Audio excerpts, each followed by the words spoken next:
বর্ষাকালে চারিদিকে সবুজ আর সবুজ।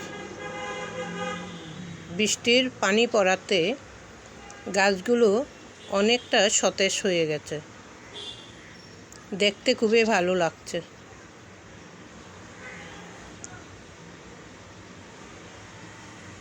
চারিদিকে সবুজের মেলা।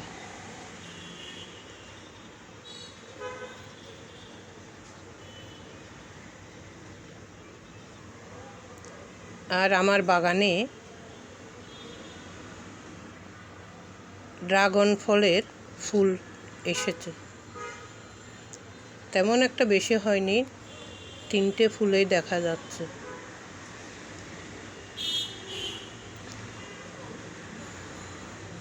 এই ড্রাগন ফলগুলো আমার খুব ভালো লাগে খেতে।